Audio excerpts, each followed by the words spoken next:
यह कहानी राजस्थान के कोटा शहर की एक भूतिया हवेली के बारे में है। यह हवेली राजा महाराजा के समय में बनाई हुई थी, लेकिन पिछले 18 सालों में इस हवेली में आज तक कोई भी रहने के लिए नहीं आया है। इच्छा होने पर भी इस हवेली में कोई भी नहीं रह पा रहा था, क्योंकि लोगों का कहना था कि इस हवेली में भूत प्रेत का साया है। जब अजीत सिंह को इस हवेली के बारे में पता चला तो उसने तय किया कि वो इस रहस्य को जानकर ही रहेगा, क्यों लोग इस हवेली में नहीं रह पा रहे हैं। उसने मजबूत इच्छा शक्ति से हवेली में रहने की पूरी तैयारी कर ली। जब उसने हवेली के अंदर जाने के लिए पैर आगे बढ़ाए तो दरवाजे पर किसी अनजान व्यक्ति ने उसे रोक लिया और नज़दीक जाके बोला, कौन हो आप और किधर जा रहे हो? अजीत सिंह ने जवाब देने के बजाय उसने सामने सवाल किया, जी आप कौन? मेरा नाम अर्जुन सिंह है और मैं यहीं पास में ही रहता हूँ। अजीत सिंह ने कहा, ओह अच्छा, मैंने सुना है कि यह एक भूतिया हवेली है और यहाँ कोई नहीं आ पाता है, इसलिए मैं इस हवेली में एक दिन रुकने का फैसला किया है। अर्जुन सिंह ने कहा, जी हाँ, आपने सही सुना है और आप भी अंदर मत जाइए। मेरी माने तो आप भी वापस लौट जाइए, यहाँ बहुत खतरा है। यह सुनकर अजीत सिंह खुश हो गया जैसे उन्हें कोई लॉटरी लग गई हो। अर्जुन ने उनकी खुशी को देखकर बोला, आप क्यों खुश हो रहे हो? आपको तो भूत का नाम सुनकर डर लगना चाहिए। शायद आपको पता नहीं होगा कि मैं भूत में काफ़ी दिलचस्प रखता हूँ।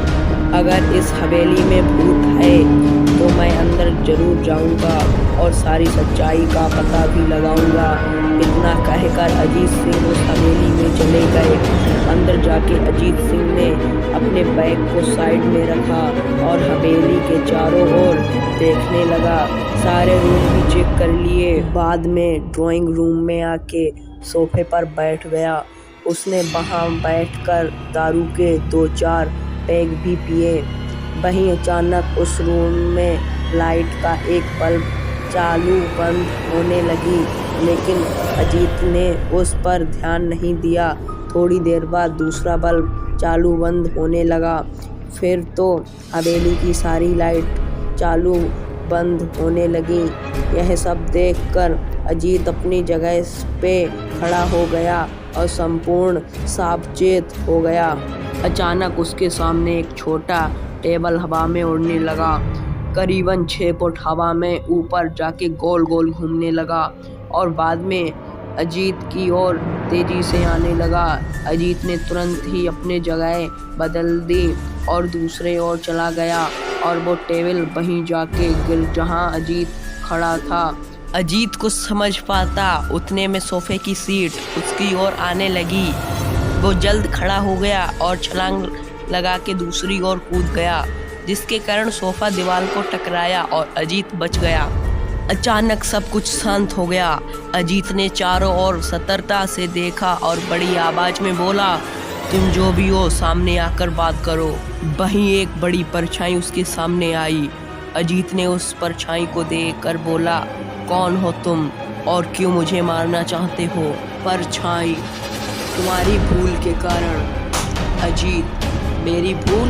मैंने कौन सी भूल की? परछाई, इस हवेली में आने की भूल। मैं किसी को भी इस हवेली में खुश नहीं देख सकता। अजीत, लेकिन क्यों? वो परछाई जवाब दिया, आज से 18 साल पहले इस हवेली के मालिक ने मुझे यहीं पे मार डाला था। वो परछाई ने जवाब दिया, आज से 18 साल पहले इस हवेली के मालिक ने मुझे यहीं पे मार डाला था। मेरी कोई गलती भी नहीं थी। इस कारण की वजह से मेरी आत्मा इस हवेली में भटकती रहती है। मैं किसी को भी इस हवेली में नहीं रहने दूंगा, क्योंकि इस हवेली में मेरा खून हुआ था। इस हवेली में जो भी रहने के लिए आएगा उसकी मौत होगी। अजीत ने कहा, मैं तुम्हें अपने असली रूप में देखना चाहता हूँ। तुम्हें मारने से पहले मैं तेरी यह इच्छा अवश्य पूरी करूँगा। और उस परछाई ने एक भयानक दृश्यमय रूप ले लिया। उसका चेहरा इतना भयानक था कि अजीत भी एक क्षण के लिए डर गया था, लेकिन दूसरे ही क्षण में उसने अपने आप पर काबू पा लिया। बाद में इसने अपनी जेब में से सफ़ेद पाउडर निकाला और उस भूत के ऊपर फेंक दिया। भूत के ऊपर पाउडर पड़ते ही वो जलने लगा, बड़ी बड़ी ज्वालाएं उठने लगीं। वो बहुत ज़ोर ज़ोर से चिल्लाने लगा और बाद में पूरी तरह से जल गया। उसके बाद अजीत ने चैन से सांस ली और वहीं पर सो गया। दूसरे दिन सुबह जब अजीत को सही सलामत हवेली से बाहर आते देख अर्जुन को आश्चर्य हुआ। अर्जुन ने अजीत से पूछा, तुम कैसे जिंदा हो? जब अजीत ने अर्जुन को कल रात को घटी घटना को पूरी तरह से बताया और बोला, अब यह हवेली भूतिया हवेली नहीं रही है।